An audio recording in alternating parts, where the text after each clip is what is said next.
Hello welcome to our channel. నేను మీ నాగరాజ్ బైర్ సిటీని. Zero size ఇప్పుడు తరచుగా అందరికీ వినిపిస్తుంది జీరో సైజ్. అంటే ఈ జీరో సైజ్కి ఒక నిర్ణీతమైన కొలతలంటూ ఏమీ ఉండవండి. దానికి ఎవరు చక్కగా చెప్పలేకపోతున్నారు జీరో సైజ్ అంటే ఏంటి అనేది. అయితే నాకు తెలిసి జీరో సైజ్ అంటే ఆరోగ్యంగా, ఆనందంగా, ఉల్లాసంగా, ఉత్సాహంగా ఉండడమే జీరో సైజ్ అని నేను అనుకుంటున్నాను. అది నిజమా కాదా? ఇంతకీ ఏంటి అసలు ఈ జీరో సైజ్ ఏంటి? ఇప్పుడు ఆహారపు అలవాట్లు ఏంటివి? వైట్ రైస్ వద్దు, బ్లాక్ రైసు, బ్రౌన్ రైసు, కొర్రలు, హరికలే ముద్దు అంటున్నారు గదా! అసలు ఇదంతా ఏంటి? ఈ గందరగోళం ఏంటి? మనిషి ఇప్పుడు రుచిగా తినాలన్నా కూడా ఏదో ఒక ఇబ్బంది తలెత్తుతోంది. అసలు ఈ కథ అంతా ఏంటి? ఈ కథా కమామిషి ఏంటో తెలుసుకోవాలంటే ఈరోజు మనతో ఉన్నారు సీనియర్ న్యూట్రిషియన్ డాక్టర్ వెన్నెల గారు. ఆమెతో అడిగి అన్ని వివరాలు తెలుసుకుంటాము. ఈ ఇంటర్వ్యూ అంతా చూసిన తరువాత మీ అభిప్రాయాలు కూడా కామెంట్స్ రూపంలో తెలియజేయండి. నమస్తే మేడం. నమస్తే నాగరాజ్ గారు. ఎలా ఉన్నారు? బాగున్నాను, మీరు ఎలా ఉన్నారు? పర్వాలేదు మేడం. మగవాడి జీతము, అమ్మాయి వయసు అంటే ఆడదాని వయసు అడగకూడదు. అయినా నేను అడుగుతున్నా, మీ వయసు ఎంత? నా వయసు అందరికీ ఆల్మోస్ట్ చెప్పేస్తున్నాను. నాకు తెలియదు మేడం. నాకు యాంగ్జైటీ ఉంది. 25, 26 బిలో 3 పదులు దాటారా? 4 దాటారా? Mid 40s. Okay madam. 4 పదులు దాటిన 3 పదులు దాటని అమ్మాయిలాగా, ఒక యువతిలాగా అలాగే చక్కగా కనిపిస్తున్నారు. కారణం ఏంటి మేడం? ఫస్ట్ అయితే స్ట్రెస్ లేకుండా ఉండటం. ఒత్తిడి లేదా? మీకు ఫ్యామిలీ లేదా? ఉంది. ఫ్యామిలీ ఉండడమే ఆ స్ట్రెస్ కదా. మరి ఫ్యామిలీ ఉండి ఎలా స్ట్రెస్ లేకుండా ఉన్నారు? చాలా సార్లు సద్గురు కూడా మనకు చాలా చెప్పున్నారు. అసలు మనం ఏమీ తెచ్చుకోలేదు. అంటే మా మమ్మీని నేను తెచ్చుకోలేదు, మా డాడీని నేను తెచ్చుకోలేదు, మా హస్బెండ్ ని నేను తెచ్చుకోలేదు. When I'm coming I came empty hands, I will go with empty hands. ఖాళీ చేతులతో వచ్చాం, ఖాళీ చేతులతోనే వెళ్తాం. అదే ఇవన్నీ relations and we're living with this. Okay మధ్యలో వచ్చిన అంతే బంధాలు. దాని గురించి ఒక అంటే స్ట్రెస్ తీసుకున్నా ఆ సమస్యని ఎలా పరిష్కరించాలి అని మాత్రమే స్ట్రెస్ తీసుకోవాలి తప్పితే ఈ సమస్య మనకి ఎందుకు వచ్చింది అని స్ట్రెస్ తీసుకోకూడదు. అది ఎలా పరిష్కరించాలి అనే స్ట్రెస్ తీసుకొని పరిష్కరించగలిగితే ఓకే, పరిష్కరించలేనప్పుడు కామ్గా ఉండి హ్యాపీగా ఉండటమే కరెక్ట్. అన్నిటికంటే ఆరోగ్యమే మెయిన్. అదొకటే మనకి స్ట్రెస్ కలిగించేది. అదర్ దాన్ దట్ అప్పులు పాలైనా ఐపీ ఎత్తేయచ్చు. సో అంతకు మించి అప్పులు పాలయ్యి అంటే మనీ లేకుండా ఉన్నా కూడా మనం స్ట్రెస్ తీసుకోవాల్సిన అవసరం లేదు. రాదర్ దాన్ హెల్త్ బాగాలేకపోతే వి కాంట్, తీరని హెల్త్ ప్రాబ్లమ్స్ ఏమన్నా వస్తే అప్పుడు మనం పడే బాధ, క్షోభ దాని మించి ఏ స్ట్రెస్ కాదు. అది ఎవరు తీర్చలేరు. స్ట్రెస్ వల్లే అనారోగ్యం పాలవుతాము అంటారు. ఆల్మోస్ట్ 80%. ఆ ఒత్తిడి జయించాలి అంటే మనిషి ఏ విధంగా ఉండాలి? మెడిటేషన్ చేయాలండి. మెడిటేషన్ చేయాలి. మెడిటేషన్ చేయని వాళ్ళు కూడా అసలు ఎందుకు మనం ఇక్కడికి వచ్చాం, రిలేషన్స్ ఏంటి, మనం ఎందుకు ఇంత అన్హ్యాపీగా ఉన్నాం, మనం వేరే వాళ్ళ వల్ల ఎందుకు హ్యాపీగా ఉంటాం, వేరే వాళ్ళ వల్ల హ్యాపీగా ఉంటున్నాము అంటే వాళ్ళకి తగ్గట్టే ఉండటం నేర్చుకోవాలి. మీరు మెడిటేషన్ అన్నారు కదా, ప్రస్తుతం పెరిగిపోయిన టెక్నాలజీతో, ఈ గజిబిజి జీవితాలతో పెరిగిపోతే రోజు రోజుకి పెరుగుతున్న కొత్త మన ప్రపంచమే కొత్త పుంతలు తొక్కుతోంది. ఈ పరిస్థితుల్లో మెడిటేషన్ చేసేంత సమయము అంత ఉంటుందంటారా ప్రజలకి? సమయం లేకపోయినా మెడిటేషనే చేయాలని రూల్ లేదు. మనము అట్లీస్ట్ ఒక 5% మార్చుకోవడానికి ట్రై చేయాలి. 100% కాకపోయినా. దేన్ని అతిగా ఆలోచించొద్దు. ఆలోచించండి, ఆలోచించకుండా ఉండము. బట్ అతిగా ఆలోచించి నిద్రపాడు చేసుకొని షుగర్స్, బీపీ, కొలెస్ట్రాల్, ఒబెసిటీ అన్నిటికీ దారి 50% స్ట్రెస్ అండ్ నిద్ర. ఈ రెండే మెయిన్ కారణం. ఒక మనిషి ఊబకాయుడుగా మారడానికి, ఫ్యాటీగా పెరగడానికి ఇదంతా కూడా తింటున్న ఆహారమే ప్రధాన కారణమా? నిద్రలేమి అంటే సరిగ్గా నిద్రపోకపోవడము, ఎక్కువగా ఆలోచించడము, ఒత్తిడికి గురి కావడమే ప్రధాన కారణాలు అంటారా?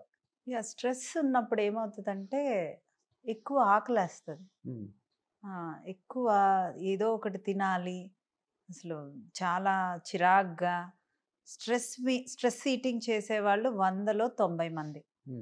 90% పీపుల్ వాళ్ళకి స్ట్రెస్ ఉందంటే వాళ్ళకి ఏది కనిపిస్తే అది తింటా ఉంటారు. స్ట్రెస్ వల్ల ఇన్సులిన్ రేజ్ అవుతుంది. కార్టిజాల్ అనే హార్మోన్ వల్ల మీ బ్లడ్లో కొలెస్ట్రాల్ అంటే ఇన్సులిన్ లెవెల్స్ రేజ్ అవుతాయి. అది అవుతుంది. మళ్ళీ మీరు స్ట్రెస్ ఈటింగ్ వల్ల ఓవర్ క్యాలరీస్ అయిపోతాయి, అంటే డబల్ క్యాలరీస్. ట్రైగ్లిజరైడ్స్ పెరిగే ప్రమాదం ఉంది.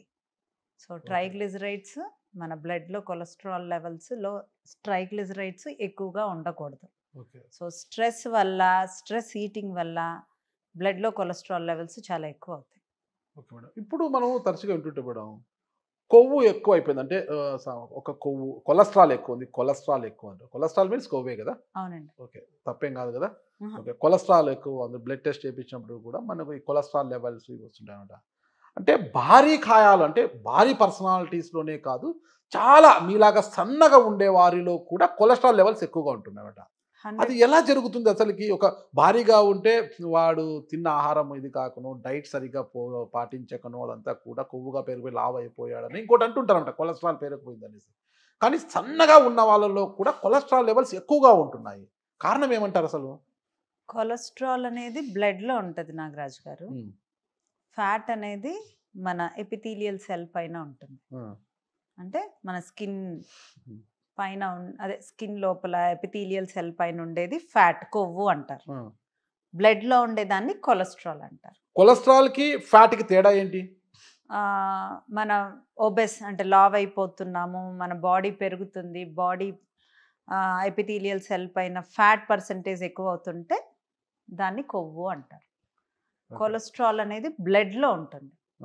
LDL, HDL, triglycerides. సన్నగా ఉండే వాళ్ళకి హార్ట్ అటాక్స్ రావు అంటానికి లేదు నాగరాజు గారు. ఓకే, వాళ్ళకి హై మెటబాలిక్ బాడీస్ వల్ల కొంచెం ఎపిథీలియల్ సెల్ పైన ఉండే ఫ్యాట్స్ స్టోర్ అవ్వకపోవచ్చు. కానీ బ్లడ్లో వాళ్ళు తినే డబల్, అంటే ఇప్పుడే చెప్పాను కదా, స్ట్రెస్ ఈటింగ్ చేసినప్పుడు డబల్ త్రిబుల్ క్యాలరీస్ తీసుకున్నప్పుడు బ్లడ్లో కొలెస్ట్రాల్ చాలా హై రేంజ్, అంటే బ్లడ్లో ఇన్సులిన్ బాగా పెరిగిపోయినప్పుడు కొలెస్ట్రాల్ లెవెల్స్ చాలా ఇంక్రీజ్ అయిపోతాయి. ఓకే. సో సన్నగా ఉండే వాళ్ళకు కూడా కొలెస్ట్రాల్ కంపల్సరీ ఉంటుంది. లావుగా ఉండటం ఒక 100లో 90% అదృష్టం అనే అనుకోవచ్చు. ఎందుకంటే అట్లీస్ట్ మనం లావుగా ఉన్నాము, తక్కువ తినాలి అనుకుంటాం. సన్నగా ఉండే వాళ్ళకి పాపం వాళ్ళు టెస్టులు చేయించుకోకపోతే మేము ఎందుకు తక్కువ తినాలి, నేను సన్నగానే ఉన్నాను కదా, నేను తినొచ్చు, సన్నగా ఉన్నావు తిను అని ఫీడ్ చేసే మదర్స్ కూడా ఉంటారు. అండ్ వైఫ్స్ కూడా ఉంటారు. లేదా నేను సన్నగా ఉన్నానని నేను తింటాం మొదలెడతాను. సో సన్నగా ఉన్నంత మాత్రాన బ్లడ్లో కొలెస్ట్రాల్ ఉండదు అనేమీ లేదు. బ్లడ్ టెస్ట్లు చేయించుకుంటూ ఉండాలి, హెల్దీ లైఫ్ స్టైల్ లీడ్ చేస్తూ ఉండాలి, టైంకి పడుకోవాలి, టైంకి తినాలి. వీక్లో ఒక 4 days అన్నా హెల్దీగా తినాలి, 3 days మీకోసం మీరు తినాలి. ఫాస్టింగ్ వల్ల ఉపయోగం ఏంటి మేడం? ఫాస్టింగ్ వల్ల చాలా ఉపయోగాలు ఉంటాయి. లంఘనం పరమ ఔషధం అంటుంటారు సంస్కృతంలో, అంటుంటారు కదా, లంఘనం పరమ ఔషధం. Okay okay. అందుకనే కదా దేవుడు ఏకాదశులు, రంజాన్, క్రిస్టియన్స్ లో ఫాస్టింగ్ డేస్, గుడ్ ఫ్రైడేస్ ఇవన్నీ పెట్టింది మన కోసమే. మనిషిలో ఎలాంటి మార్పును తీసుకొస్తుంది ఈ ఫాస్టింగ్ అనేది? ఫాస్టింగ్ అనేది మన బాడీ ఇమ్యూన్ సిస్టమ్ని మారుస్తుంది, కొన్ని సెల్స్, క్యాన్సర్ సెల్స్ని చంపేస్తుంది, మన రీసైక్లింగ్కి ఉపయోగపడుతుంది, బాడీలో టాక్సిన్స్ అన్నీ వెళ్ళిపోవడానికి హెల్ప్ చేస్తుంది. అసలు ఇది అది అని కాదు, అసలు fasting makes Boost your body. అంటే ఫాస్టింగ్ వల్ల షుగర్ లెవెల్స్ పెరుగుతాయి, కొద్దిగా గ్లూకోజ్ లెవెల్స్ పెరిగి షుగర్ వచ్చే అవకాశం ఉంది, అది దాన్ని బెదిరిస్తుంటారు. ఫాస్టింగ్ వల్ల లో షుగర్స్ అవుతాయండి, షుగర్స్ పెరగవు, షుగర్ పడిపోతుంది. షుగర్ పేషెంట్స్ చేయటము అంత అడ్వైజబుల్ కాదు. షుగర్ పేషెంట్స్ డాక్టర్స్ అండర్ కానీ మాలాంటి న్యూట్రిషనిస్ట్ అండర్ కానీ చేయొచ్చు, బట్ షుగర్ పేషెంట్స్ చేయకపోవటమే మంచిది. డైట్ ఎక్కువ చేయడం వల్ల, ఈ ఫాస్టింగ్స్ ఎక్కువ చేయడం వల్ల కూడా మధుమేహానికి దారి తీసే అవకాశం కూడా ఉందంటారు కదా, ఉండదా? ఉండదండి, దానికి సమస్య లేదు. ఫాస్టింగ్ ఎలా చేయాలి, ఫాస్టింగ్ ఎలా బ్రేక్ చేయాలి, ఎలా స్టార్ట్ చేయాలి అని తెలిసిన వాళ్ళకి ఏ ప్రాబ్లం ఉండదు. ఓకే. ఈ విషయాలను నేను పక్కన పెడితే మేడం, ఇప్పుడు ఒక ప్రధానమైన సమస్య నన్ను కూడా వెంటాడుతుంది మేడం, దానికి మీరైతే సమాధానం చెప్పాలి. వైట్ రైస్ వద్దు, బ్లాక్ రైస్, రెడ్ రైస్, కొర్రలు, హరికలు వీటికి డిమాండ్, ఇవే ముద్దు అంటున్నారు. వైస్ రైట్ రుచిగా తింటామని ఇంట్లో భార్యలు పెట్టే పరిస్థితి లేదు, అవి వండుతున్నారు ఎక్కువ. ఎందుకు అసలు వైట్ రైస్ని మీ డైట్లో పెట్టరు, ఎందుకు అవాయిడ్ చేస్తారు, అసలుకి కారణం ఏంటి, వీటి వల్ల వచ్చే లాభాలు ఏంటి, వైట్ రైస్ వల్ల వచ్చే నష్టం ఏంటి అసలు? Good question. వైట్ రైస్, ఒక కప్పు వైట్ రైస్లోను ఒక కప్పు రెడ్ రైస్లోను నేను ఎక్కువ రెడ్ రైస్ చెప్తాను. సో రెండిట్లో క్యాలరీస్ ఆల్మోస్ట్ సేమ్ ఉంటాయి నాగరాజ్ గారు. కానీ మన బ్లడ్లో కొలెస్ట్రాల్ లెవెల్స్ పెరుగుతాయి, ఇన్సులిన్ పెరుగుతుంది అని చెప్తా ఉన్నాను కదా. వైట్ రైస్ తిన్నప్పుడు ఇంత ఫాస్ట్గా పెరుగుతుంది ఇన్సులిన్. అదే రెడ్ రైస్ తిన్నప్పుడు మెల్లగా ఇన్సులిన్ బ్లడ్లో స్వైప్ అప్ అవుతుంది. Okay. Insulin is not good for our health. Okay. ఎక్కువ ఇన్సులిన్ మన బాడీలో ఉత్పత్తి కాకూడదు, బ్లడ్లో స్వైప్ అప్ అవ్వకూడదు ఇన్సులిన్. మనం ఏ ఫుడ్ తిన్నా లోగా చిన్నగా ఇన్సులిన్ రిలీజ్ అవుతుంది అంటే ఆ ఫుడ్ మంచిది అని. సో మనం డైట్లో ఉన్నాం కాబట్టి డైట్లో అన్నీ హెల్దీవే తినాలి కాబట్టి నేను కంపల్సరిగా బాడీ ఫ్యాట్ మీదే కాన్సన్ట్రేట్ చేస్తాను కాబట్టి, నాట్ మజిల్, ఫ్యాట్ మీదే కాన్సన్ట్రేట్ చేస్తాను కాబట్టి నా డైట్లో జాయిన్ అయ్యే వాళ్ళకి దోశలు ఇడ్లీలతో సహా బ్లాక్ రైస్ రెడ్ రైస్లతోనే చేసుకోమనే చెప్తాను. అలా చేసుకుంటేనే రమ్మంటాను, అలా చేసుకుంటేనే జాయిన్ అవ్వమంటాను. రెడ్ రైస్తో ఇడ్లీ రవ్వ, రెడ్ రైస్ ఇడ్లీ రవ్వ కూడా దొరుకుతుంది అనమాట. బ్రౌన్ రైస్ ఇడ్లీ రవ్వ, కొరల్ ఇడ్లీ రవ్వ, ఇడ్లీలు వాటితోనే చేసుకోవచ్చు కదా. ఏమండి ఉప్పుడు బియ్యం అంటే దంపుడు బియ్యం అంటే బ్రౌన్ రైసే చేసుకోవచ్చు. బ్రౌన్ రైస్ తో అయినా చేసుకోవచ్చు, రెడ్ రైస్ తో అయినా చేసుకోవచ్చు, బ్లాక్ రైస్ తోనే చేసుకోవచ్చు, కినోవా అయినా బెటరే. రెడ్ రైస్ కన్నా మనకు తమిళనాడు సైడ్ ఎక్కువ దొరుకుతుంది, ఉప్పుడు బియ్యం అంటారు. అవి కూడా వద్దండి, అవి కూడా స్టీమ్డ్ రైస్ అసలు స్టీమ్ రైస్ లేదు. అన్ని రెడ్ రైస్లో వీటిల్లో లో గ్లైసీమిక్ ఇండెక్స్ ఉండటం వల్ల మనకి ఆకలి కూడా తొందరగా అవ్వదు. ఆకలి తొందరగా అవ్వకపోతే తినము. ఇప్పుడు ఆకలి లేకుండా తినే వాళ్ళని నేనేం చేయలేను. మనకు ఆకలి అవ్వకూడదు అంటే డైట్లో, అంటే వెయిట్ లాస్లో ఉన్నప్పుడు మనం తీసుకునే క్యాలరీస్ అన్ని 100 to 100% హెల్దీవే పెడతాను. వారంలో ఎన్ని రోజులు వైట్ రైస్ తీసుకోవచ్చు, ఎన్ని రోజులు ఈ బ్రౌన్ రైస్, ఈ రెడ్ రైస్, బ్లాక్ రైస్ ఇవన్నీ ఉన్నాయి, దంపుడు ఇలాంటి తీసుకోవాలంటారు అసలు? డైట్లో ఉన్నప్పుడైతే 100% నేను చెప్పిందే రెడ్ రైస్, బ్లాక్ రైస్, కొరలు ఇవే తీసుకోవాలి. డైట్లో లేరు, మెయింటెనెన్స్ డైట్లో ఉన్నారు, మీరు 30 ఏళ్ళు దాటిన వాళ్ళైతే వారంలో 4 రోజులు హెల్దీగా తినండి, 3 రోజులు మీకు ఇష్టం వచ్చింది తినండి. వారంలో మీరు ఎన్ని రోజులు తింటారు మేడం? నేనైతే ఇప్పుడు డైట్లో లేను, నేను వైట్ రైసే తింటాను. సన్నగా ఉన్నావు బాగా తిని మీ సార్ చెప్పరా మేడం ఇంట్లో? నేను సన్నగా లేను నాగరాజ్ గారు, నేను హెల్దీగా ఉన్నాను. సన్నగా ఉండడం ఇట్ మీన్స్ ఆరోగ్యంగా ఉన్నారు. మీరు జీరో సైజ్ గురించి ఇందాక మాట్లాడారు కదా, జీరో సైజ్ అనేది నా కాన్సెప్టే కాదు. అసలు జీరో సైజుకు ఉన్న సరైన నిర్వచనం ఏంటి madam? Zero size is not good అండి. It's not good. You need to have a good muscle, ఒక సర్టన్ ఫ్యాట్ ఉండాలి, ఒక ఏజ్ వచ్చిందంటే ఆ ఫ్యాట్ కూడా యూస్ఫుల్ గానే ఉండాలి, గుడ్ ఫ్యాట్స్. కొలెస్ట్రాల్లో కూడా HDL మనకు కావాల్సినంత ఉండాల్సిందే. సో మన హెల్త్ని మానిటర్ చేసుకుంటూ యాక్టివ్గా ఉంటూ మీ హైట్కి తగ్గ BMI వెయిట్లో ఉండటం అనేది కరెక్ట్. జీరో సైజులు కోసం వెళ్తూ అసలు ఏమీ తినకుండా, న్యూట్రియన్స్ అన్నీ మన బాడీకి ఇవ్వకుండా, హెయిర్ ఫాల్ అవుతూ, విటమిన్ లోపాలు వస్తూ ప్రాబ్లమ్స్ అన్నీ తెచ్చుకునే కన్నా బీ హెల్దీ. హెల్దీ అంటే మీ BMIకి తగ్గ వెయిట్ అయినా ఉండొచ్చు, మీ BMI కన్నా ఒక 5 కేజీలు ఎక్స్ట్రా ఉన్నా నష్టం ఏమీ లేదు. మొత్తం మీద అయితే వారానికి 4 రోజులు రెడ్ రైస్ ఇవన్నీ తినమంటారు, 3 రోజులు మాత్రమే బిర్యానీలు మీ ఇష్టం, బగార్ రైస్ ఏదైనా అన్ని తినకుండా మనం వచ్చిందే ఇక్కడికి తినటానికి. రెడ్ రైస్, ఈ బ్రౌన్ రైస్ ఇవన్నీ కూడా కొద్దిగా తింటారు, ఒక మోతాదులో తింటే ఎక్కువ తినలేము. బిర్యానీ మాత్రము కుంభాలు కుంభాలు తింటాము. ఎప్పుడు రెండు ఎలా లెవెల్ అవుతాయి చెప్పండి? Red good question. Red rice ఎక్కువ టేస్ట్ గా ఉండదు, అందుకనే తక్కువ తింటాము. సో దానివల్ల మనకు హెల్త్ బెనిఫిట్స్ వస్తాయి. బిర్యానీ టేస్ట్ గా ఉంటది, ఎక్కువ తింటాము, దానివల్ల హెల్త్ అంటే ఫ్యాట్ ఎక్కువ స్టోర్ అయ్యే ఛాన్సెస్ ఉంది. సో అందుకనే దీన్ని బ్యాలెన్స్ చేయడానికి ఒక రోజు ఎక్కువగా హెల్దీ డైట్ తినండి అంటాను. అంతే. మా ఆవిడ చేసే మెంతిపప్పు సాంబార్ అంటే నాకు చాలా ఇష్టం మేడం. చాలా చక్కగా చేస్తుంది, చాలా టేస్టీగా చేస్తుంది. మెంతిపప్పు అంటే మెంతులు వేసి పప్పు చేసేది, సాంబార్ చాలా బాగా చేస్తాను మా ఆవిడ. ఆ రెండు వైట్ రైస్ చేసినప్పుడు బాగా తింటాను నేను పుష్టిగా. అవి చేసి ఒక్కొక్క రోజు నాకు కొర్రన్నమో ఈ రెడ్ రైస్ పెడుతుంది. అప్పుడు మాత్రం ఇంతే తింటాను నేను. ఏంటి చాలా అంటే చాలా బాగా కడుపు నిండింది అంటాను అనమాట. దానికి ముందు అయితే నేను బాగా తింటాను అనమాట. అదే సాంబార్, అదే మెంతి, అదే పప్పులు చేసి నాకు పెడితే మాత్రం తినలేను అనమాట. అట్లా నాలాగే ఎంతో మంది బాధితులు ఉంటారు, భార్య బాధితులు ఉంటారు అనమాట. బిర్యానీ చేసినప్పుడు కుంభాలు కుమ్మేస్తారు. భర్త ఆరోగ్యం కోసం భార్య ఆలోచిస్తుంది, కానీ అది ప్రాబ్లమే మాకు. ఆ రెడ్ రైస్ అవి చేసి తక్కువ తింటాము. ఇది చాలా డ్యామేజ్ చేసి ఉంటుంది అనమాట.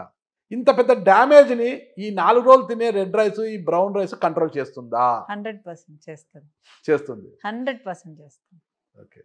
ఈ 3 రోజులు 2 రోజులు మీరు ఏదైతే అబ్నార్మల్ గా తిన్నారో, ఇప్పుడు మీరు అదే టేస్ట్ రావట్లేదని తక్కువ తినటం వల్ల అక్కడ తిన్న క్యాలరీస్ ఇక్కడ బాడీ యూజ్ చేసుకుంటుంది. ఓకే. ఉదయం పూట ఎలాంటి టిఫిన్ తినాలంటారు? రైస్ కాకోకుండా ఇడ్లీ, దోశ, పొంగల్ ఇలాంటివి కాకుండా, ఉప్మా ఇలాంటివి కాకుండా ఎలాంటి టిఫిన్ తింటే మనకు ఆరోగ్యంగా ఉంటాం ఉదయం పూట? మనం కంపల్సరిగా గుడ్ ఫ్యాట్స్, ప్రోటీన్ 100% హెల్ప్ చేస్తుంది డే మొత్తం ఫిల్లింగ్గా ఉండటానికి కూడా, మన హెల్త్కి కూడా. హెల్దీ బ్రేక్ఫాస్ట్ ఏంటంటే గుడ్ ఫ్యాట్స్, ప్రోటీన్, ఈ రెండు. అండ్ దాంట్లో ఫైబర్ యాడ్ చేసుకుంటే ఇంకా మంచిది. ఓకే. అవి ఉండేలాగా తీసుకోవచ్చు. అంటే సీడ్స్ అండ్ నట్స్ తీసుకోవచ్చు, ఎగ్స్ తీసుకోవచ్చు, పన్నీర్ తీసుకోవచ్చు, టోఫు తీసుకోవచ్చు, రాజ్మా తీసుకోవచ్చు, నల్ల శనగలు తీసుకోవచ్చు, స్వీట్ కార్న్, గ్రీన్ పీస్, ఇవన్నీ హెల్దీ బ్రేక్ఫాస్ట్. మీరు హెల్దీ బ్రేక్ఫాస్ట్ చెప్తున్నారు. అవన్నీ తీసుకున్నా నాలుకకు రుచించదు, రుచి అనేది చాలదు. ఎంతో ఒక దోశనో, ఇడ్లీనో, బ్రెడ్ ఆమ్లెటో, అటు ఏదో ఒకటి తింటేనే ఆ కారము, ఆ రుచి తగిలితేనే ఆకలి తీరినట్టు అవుతుంది మనిషికి. కానీ నట్స్ తినడం వల్ల మీరు చెప్తున్న ఏది తిన్నా కూడా ఆకలి అనేది కాదు, మన ఆకలి నశించదు, ఇంకా తినాలి అనిపిస్తుంటుంది అనమాట. ఆ పరిస్థితుల్లో ఏం చేయాలంటారు? లేదు, మీరు ట్రై చేసి చూడండి, ఆకలి తగ్గిద్ది. టేస్ట్ వైజ్ ఉండదు కానీ అదే. అందుకనే 4 రోజులు ఇది తినండి, 3 రోజులు మీకు ఇష్టం వచ్చింది తినండి వారంలో అని అంటున్నాను కదా. మన శివరాత్రికి మా ఆవిడ ఏం చేసిందంటే బెల్లం పొంగల్ చేసింది నాకు. పొంగల్, స్వీట్ పొంగల్ అంటారు, బెల్లం వేసి స్వీట్ పొంగల్ చేసింది. అదే టిఫిన్ అనేసింది మా ఆవిడ. నో టిఫిన్, అదే టిఫిన్, అదే ప్రసాదం అని. పొద్దున్నే స్వీట్ పొంగల్ తిన్నా. నాకు ఆకలి అనగలేదు, కానీ దోశనో ఇడ్లీనో తినబుద్ధి అయింది నాకు. ఆ ప్రాబ్లం ఎట్లా మనము అంటే కొంతమందికి స్వీట్ తింటే వాళ్ళకి ఇంకా ఆకలి ఎక్కువ అవుతుంది. అది చాలా మందికి తెలియని విషయం. ఫ్రూట్స్ తిన్నా కూడా కొంతమందికి ఆకలి ఎక్కువ. Correct madam. సో అలాంటి వాళ్ళు ఫ్రూట్స్ కడుపు నిండి బ్రేక్ ఒక 3 hours తర్వాత ఫ్రూట్స్ తినాలి, స్వీట్స్ తినాలి. అంతేనా? అంతే. మీకు మీ బాడీ టాలరెన్స్ అది. అంటే ఇప్పుడు కొంతమందికి తినంగానే స్వీట్ తినాలని ఉంటుంది, ఫుడ్ తినంగానే స్వీట్ తినాలని ఉంటుంది. అలానే కొంతమందికి స్వీట్స్ తింటే ఆకలి ఎక్కువ అవుతుంది. ఓకే. మీరు చెప్పిన ప్రకారమే ఉదయాన్నే నట్స్ తింటే మంచిది అన్నారు. ఆ నట్స్కి కొంత పెప్పర్, సాల్ట్, కారము దట్టించి తింటే బాగుంటుందా? సీడ్స్ నట్స్ కి కొత్త రెసిపీ చెప్తున్నా. అవును మేడం. గుమ్మడి విత్తనాలు తినాలనుకోండి, ఆ గుమ్మడి విత్తనాలని నేతిలో దూరగా వేపి ఇంత ఉప్పు, కారము అలా వేసి రుచిగా తింటే ప్రాబ్లమా? ప్రాబ్లం లేదు, కానీ స్టమక్ బర్నింగ్ రాకపోతే ప్రాబ్లం ఏం లేదు. అంతేనంటారా? పొద్దున్నే అంటే మీరు చట్నీ తీసుకుంటారు, దోశ కారంగా ఉండదు కదా మేడం. సో ఇందులో తీసుకునే కొన్ని అన్ని డైరెక్ట్ ఉప్పు కారాలతో కలిపి తీసుకుంటే కొంచెం బర్నింగ్ సెన్సేషన్ రావచ్చు. మీరు చెప్పినట్టుగా సీడ్ రూపంలో కొత్త రెసిపీలు తయారు చేయకోకుండా నానబెట్టుకొని సీడ్గా తింటే ఆరోగ్యంగా ఉంటారు. అది కాదని ఉప్పు, కారము, పెప్పర్ ఇలా దట్టించి తింటే జరిగేది జరగక మానదు అంటారు అనమాట. డాక్టర్ వినీల గారిలాగా స్కిన్ టోన్ పెరగాలంటే ఏం చేయాలి madam?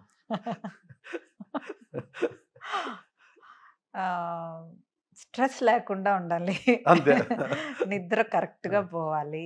Okay. Healthy life style lead చేయాలి. ఓకే. మీ వైఫ్ చేస్తున్నారు. అట్లా అంటారా? ఓకే. ఓకే. ఇది చూశారు గదా! మీరు కూడా ఎవరికైనా అంటే వెయిట్ లాస్ కావాలి. నేను కూడా చక్కగా ఆరోగ్యంగా వెయిట్ లాస్ అనడం కన్నా ఆరోగ్యంగా ఉండాలి. ఆరోగ్యంగా ఉంటూ నేను బరువు తగ్గాలి, వెయిట్ లాస్ కావాలి అనుకున్నారు ఎవరైనా సరే డాక్టర్ వినీలా గారి డైట్ సెంటర్‌లో చేరండి. ఆవిడ సూచనలు, సలహాలు పాటిస్తే ఖచ్చితంగా అందరూ కూడా వెయిట్ లాస్ అవుతారు. దానికి సంబంధించి ఇంటర్వ్యూలో కింద నంబర్ కూడా మేము స్క్రోల్ చేస్తున్నాము. ఎవరైనా మాట్లాడాలనుకున్న వాళ్ళు ఆ నంబర్‌కి ఫోన్ చేసి మాట్లాడి అపాయింట్మెంట్ కూడా తీసుకోవచ్చు. అందరికీ వినీలా గారి లాంటి లైఫ్ ఉందో లేదో నాకు తెలీదు. స్ట్రెస్ లేకోకుండా ఉండడానికి ప్రయత్నించండి. ఆ! కొలెస్ట్రాల్‌కి, ఇతరత్ర అనారోగ్య పరిస్థితులకు దూరంగా ఉండండి. ఎంత ఒత్తిడికి దూరంగా ఉంటే అంతమంది కూడా మరో వినీలా గారిలాగా తయారవుతారు. అలా తయారు కావాలి, అలా ఉండాలి అంటే ఖచ్చితంగా ఒత్తిడికి దూరంగా ఉండండి. వైట్ రైస్‌ను వారానికి 3 రోజులే తింటూ మిగిలిన 4 రోజులు మాత్రము ఆమె చెప్పినట్లుగా రెడ్ రైస్, ఈ బ్రౌన్ రైస్, కొర్రలు ఇలాంటివి తీసుకుంటే ఉదయం పూట ఈ నట్స్ అలాంటివి నానబెట్టి తీసుకోవడం వల్ల చాలా ఆరోగ్యంగా ఉంటారు అనేది వినీలా గారు చెప్తున్న సూచన. దీన్ని ఎంతవరకు పాటిస్తారు ఏంటనేది మీకే వదిలేస్తున్నా. ఎందుకంటే ఆరోగ్యం అనేది మీ చేతుల్లో ఉంది. మీ ఆరోగ్యం నా చేతుల్లో ఉండదు. నా ఆరోగ్యం నా చేతుల్లో, మీ ఆరోగ్యం మీ చేతుల్లోనే ఉంటుంది కదా! మరి దీన్ని ఎంతవరకు పాటిస్తారు? ఎంతమంది ఆరోగ్యపరంగా ఉంటారన్నది కూడా మనం వేచి చూద్దాం. Thank you.